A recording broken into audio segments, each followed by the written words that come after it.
बहुत सारे कंप्रोमाइजेस हमने संविधान में कर लिए। पता नहीं क्या सोच के हमारे पूर्वजों ने किए थे।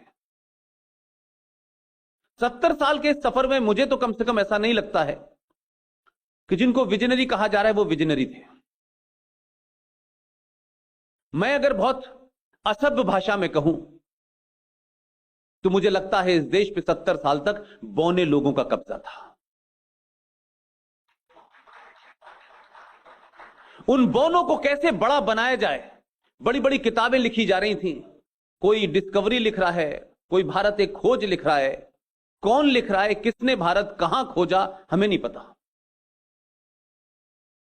और किसने कौन सा फ्रीडम मूवमेंट में कौन लोग लड़ रहे थे कि जिनको अंग्रेज सजा भी इस बात की देते थे कि दिल्ली के ऑलमोस्ट पॉश इलाके में उनको अपने घर में नजरबंद कर दिया जाता था और अंग्रेज साहब का आदमी उनसे पूछने आता था कि सुबह नाश्ते में आप क्या लेंगे और अखबार कौन कौन सा पढ़ेंगे। यह नजरबंदी अगर है तो इस देश को नजरबंद हो जाने में ज्यादा अच्छा है।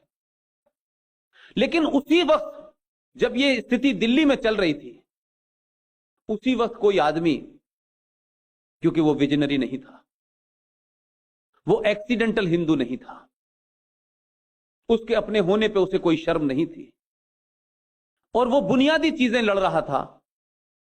आप ही के प्रदेश का एक शख्स अंडमान निकोबार में हजारों सालों से ऐसी चीजें भुगत रहा था जिसकी बात आज तक नहीं बताई गई। जब अंग्रेजों से लड़ने वाले दिल्ली में सुबह लिखते थे letter to daughter in the morning, फिर कोई ख्याल आ जाता था उनको तो दोपहर में भी लिखते थे और किताब बन गई लेटर टू एडिटर बेटी की। इतनी मोटी किताबें उसे हम पढ़ रहे हैं कि क्या महान बातें लिखी जाती थी उसमें। लेकिन एक शख्स को साल में एक चिट्ठी लिखने का अधिकार था और उसकी काल कोठरी के बाहर एक और काल कोठरी थी, क्योंकि ये भाग न जाए। वो इस देश में आज विलियन है। तो ये सिलसिला एक नहीं है। इसी तरीके से गांधी जी थे। गांधी जी का जब किसी मामले पे विवाद हुआ अंबेडकर से, तो गांधी जी का एक अंदाज था। गांधी जी बात कम करते थे, धरना ज्यादा देते थे और धरना इतना इतना डराते थे। ये बात अलग है कि आधुनिक भारत में दिल्ली सरकार के मुख्यमंत्री को भी धरना देने की बहुत आदत है। अंबेडकर से किसी मामले पे विवाद हुआ, अंबेडकर के पास गए, अंबेडकर से बोले ये बात तुम गलत कह रहे हो। अंबेडकर ने कहा बात मेरी ठीक है, मैं तथ्यों पे कह रहा हूं। उन्होंने बात के आगे आर्गुमेंट नहीं किया, बोले तुम अपनी बात वापस ले लो, मैं धरने पे बैठ जाऊंगा। अंबेडकर ने कहा किताब पढ़ी, अंबेडकर की किताब है, हमारी किसी की किताब नहीं है। अंबेडकर ने कहा गांधी जी आपका जीवन इस देश के लिए बहुत महत्वपूर्ण है, बहुत बहुमूल्य है। मैं नहीं चाहता कि आप अनशन में बैठे, उससे आपकी जान को खतरा हो। लिहाजा इस इंटरेस्ट में मैं अपनी सही बात को भी वापस ले रहा हूं, लेकिन बात मेरी सही थी। गांधी जी ने कहा कामयाब। यही सेम घटना उनकी सुभाष चंद्र बोस के साथ हुई। अब ये वो कैरेक्टर के लोग थे जो सत्ता पे बैठने के लिए लड़ाई नहीं लड़ रहे थे। इनको ट्रांसफर ऑफ पावर के बाद डीएम से पीएम नहीं बनना था, लेकिन कुछ लोगों को जल्दी थी। तो सुभाष चंद्र बोस ने भी जब किसी बात विवाद हुआ, उनका ये इस्तीफा लीजिए, थैंक यू वेरी मच। और यह घटना जिसके बारे में जिक्र बहुत होता है, पटेल के और नेहरू जी के बीच में चुनाव हुआ और वो 14 वोट का मामला था। बताते हैं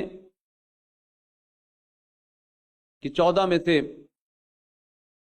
13 वोट पटेल को मिले और एक साहब ने वोट ही नहीं दिया था।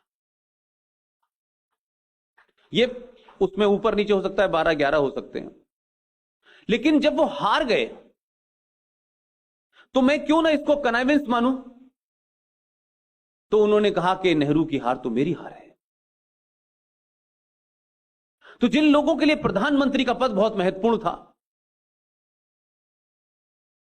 उनको लगता था कि शायद दूसरा भी उसके लिए उतना ही उतावला होगा। पटेल ने एक सेकंड नहीं लगाया कि यह आप ले लीजिए। लेकिन हमें बताया गया कि नेहरू जी पहले प्रधानमंत्री थे। नेहरू जी तो 46 में अपॉइंट हो गए थे प्रधानमंत्री, और उसके बाद लंबे समय तक रहे। तो जब भी इतिहास पढ़ाया जाएगा, नेहरू जी को अपॉइंट किया उन अंग्रेजों ने जिनसे हम लड़ाई लड़ रहे थे। तो अगर यूनाइटेड भारत की बात आप करें कि यूनाइटेड भारत में कि 46 में भी भारत बटा नहीं था, तो यूनाइटेड भारत में अगर कोई प्रधानमंत्री बना जो किसी के रहमो करम पे नहीं बना, जिसने अपनी एक फौज खड़ी की और पूरी फौज लेकर के नॉर्थ ईस्ट के इलाके मोयान में आया और पूरा का पूरा मणिपुर से लेकर के सारे इलाके में खड़ा हुआ, उसने अपनी करेंसी भी जारी की, उसने अपना बैंक भी जारी किया और दुनिया के 11 देशों ने उसे मान्यता दी। उस आदमी का नाम था सुभाष चंद्र बोस।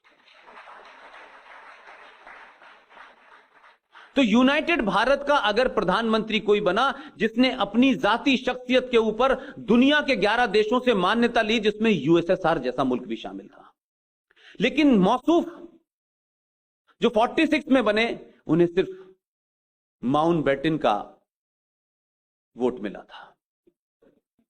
और माउंटबेटन का क्यों मिला था इसके बारे में भी मुझे बताने की जरूरत नहीं है। उनकी मजबूरी थी, उन्हें अपना घर बचाना था। वो बेचारे घर नहीं बचा पाए प्रधानमंत्री बनाने के बाद। इस घटना का जिक्र मैं इस रेफरेंस में कर रहा हूं कि एक बड़े इस देश के वो लीडर जिन्होंने कभी चुनाव नहीं लड़ा, जो सत्ता की दौड़ में शामिल नहीं हुए, और एक आंदोलन चलाया इस देश में। उसमें उस आंदोलन का एक हिस्सा यह भी था कि अपने अपने नाम के आगे से सरनेम हमें हटा देना चाहिए। यह बात अलग थी कि उस समय सरकार में, इख्तदार में, मेजॉरिटी में, दिल्ली की गद्दी पे कांग्रेस के लोग थे। उस आदमी ने बिहार से उठा और पूरे देश में एक आंदोलन खड़ा कर दिया। उनका नाम है जेपी, जयप्रकाश नारायण। जयप्रकाश नारायण की जब मृत्यु हो गई तो बहुत सारे लोगों ने कहा कि जेपी को पार्लियामेंट में श्रद्धांजलि देनी चाहिए। तो सारे कांग्रेसी खड़े हो गए। और मुझे दुख इस बात का है कि जिन लोगों ने यह मांग उठाई उसमें ऐसे लोग भी थे जो आज भी जीवित हैं, जो पहले दिन से 52 से लेकर अब तक लगातार पार्लियामेंट में जा रहे हैं। पिछली बार उन्हें टिकट नहीं दिया इसलिए नहीं गए, नहीं वो अभी भी चले जाते हैं, 92 साल के हैं। ऐसे बहुत सारे लोग थे उस वक्त। उसमें अटल जी भी जीवित थे और भी लोग सारे थे। कम से कम यह घटना उन लोगों को क्यों नहीं पता थी, और नहीं पता थी तो जिम्मेदार कौन है, और आपने उस वक्त टोका क्यों नहीं? मैं तो आज उसका रेफरेंस भी देना चाहता हूं, उस घटना को बताना भी चाहता हूं कि इस मुल्क में जेपी जैसे आदमी को अगर श्रद्धांजलि दे दी जाती तो पार्लियामेंट में क्या ऐसा होने वाला था। तो श्रद्धांजलि तो हमारे देश में बापू को भी दी जाती, वो भी एमपी नहीं थे। चलिए थोड़ी देर के लिए मान लेता हूं कि बापू से बड़ा कोई है ही नहीं है इस दुनिया में। एक किस्सा बताना चाहता हूं मैं आपको। उस किस्से के रेफरेंस पे मत जाइएगा, उस पर जरूर हंस सकते हैं आप लोग, उस पे मत जाइएगा क्योंकि वो मेरा मकसद नहीं है। माउंटबेटन साहब की पत्नी का नाम था Edwina Mountbatten. She fall in love with Nehru ji. ये ओपन बात है, ये मैं नहीं कह रहा, मैं बताऊंगा किसने कहा है, मैं नहीं कह रहा ये बात। और नेहरू जी बड़े दिल के आदमी थे, ऐसी तमाम बातों को प्रॉपर रिपोर्ट करते थे। कभी उन्होंने इसका गलत मतलब नहीं निकाला। 1960 में एडविना माउंटबेटन की डेथ मलेशिया के एक आइलैंड पे हो गई। You can not believe it. Edwina Mountbatten को भारत की पार्लियामेंट के अंदर श्रद्धांजलि दी गई है। यह किताब है इस किताब के राइटर हैं कुंवर नटवर सिंह, जो जवाहरलाल नेहरू और इंदिरा गांधी की किचन कैबिनेट के खास आदमी थे। इस किताब का नाम है one life is not enough. इसके पेज नंबर 42 के ऊपर यह घटना लिखी हुई है जो मैंने आपको हिंदी में बताई है। अब नटवर सिंह तो आरएसएस के कभी आदमी नहीं थे, न विश्व हिंदू परिषद के थे, तो उन्होंने नेहरू जी की शान में यह गलत बात लिख दी।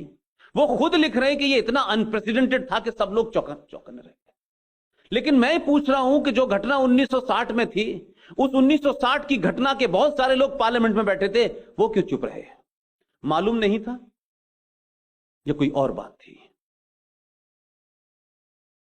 इस तरह से बहुत सारी ऐसी घटना है, लेकिन मैं उसका रेफरेंस सिर्फ इसलिए देना चाहता हूं ताकि इस देश को यह पता चले कि जिन लोगों ने उनके साथ जीवन बिताया है, कुंवर नटवर सिंह आज भी जीवित हैं, ठीक ठाक हैं, मिल सकते हैं आप।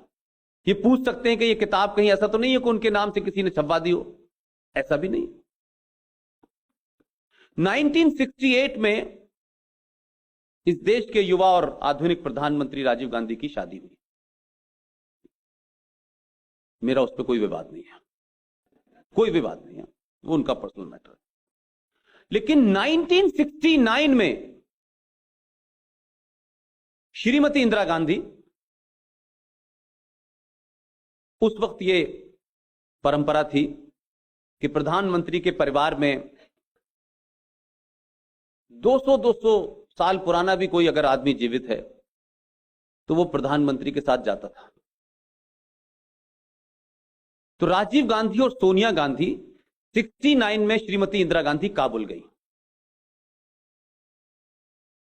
और काबुल में आप सब जानते हैं कि बादशाह खान बड़े लीडर थे, उन सबसे मिली। और शाम को उन्होंने नटवर सिंह से कहा कि राइड पे चलते हैं। तो जो प्रोटोकॉल होता है प्रधानमंत्री का, पूरा उनके साथ था। तो काबुल से कुछ 10-12 मील गाड़ी में वो गई। अब आप इस पूरी घटना को यह भी कह सकते हैं कि ये स्पॉन्टेनियस हो सकती है, लेकिन मैं इसको स्पॉन्टेनियस नहीं मानता। पूरा प्रोटोकॉल तोड़ करके, जो उनके आइटिनरी में नहीं था, आप नटवर सिंह को लेके गई, उसमें अफगानिस्तान की तमाम सिक्योरिटी शामिल थी। और रास्ते में जब काफी आगे निकल गई तो एक बहुत खंडर सा जगह पड़ती, बिल्कुल खंडर सा था, कुछ उस पे 8-10 पेड़ लगे हुए थे। तो उन्होंने पूछा अपने प्रोटोकॉल अफसर से कि ये क्या है? तो उसने कहा, साहब ये बाग ए बाबर है, बाग ए बाबर। उन्होंने गाड़ी रुकवाई और वहां गई वो, और फिर उसके बाद उस बाबर की मजार पर 10 मिनट तक सर झुका के खड़ी रही। और नटवर सिंह उनके पीछे खड़े थे, और उनके दोनों बच्चे भी वहीं थे। मैं कोई किसी को निजी टीका टिप्पणी नहीं कर रहा। मैं पूछ सकता हूं कि बाबर से, जो अपने मुल्क में जिसकी कोई हैसियत नहीं थी, अगर बाबर उनका हीरो होता तो उसका मकबरा बहुत अच्छा बना होता। वो तो टूटा फूटा सा था। बाबर से कौन सी ऐसा इतिहास जान रही थी वो कि 15 मिनट तक सर झुकाए, उसमें लिखा हुआ है वर्ड, सर झुका करके 15 मिनट तक खड़ी रही। वो किस बात की श्रद्धांजलि दे रही थी और किसको दे रही थी? ये बात पेज नंबर 144 पे नटवर सिंह ने जिक्र किया है, क्योंकि वो खुद मौजूद थे वहां। अब हम आज बाबर की बनाई हुई राम मंदिर के ऊपर बहस कर रहे हैं। जिस बाबर को खराजे अकीदत पेश कर दी गई हो, नटवर सिंह ने उनसे पूछा कि आप क्या, किस लिए आप आई हैं? तो उन्होंने कहा मैं इतिहास को याद कर रही हूं। अब जिनका इतिहास याद करने का बाबर से शुरू होता है, तो इस देश की दुर्दशा जो आज है वो होनी चाहिए थी।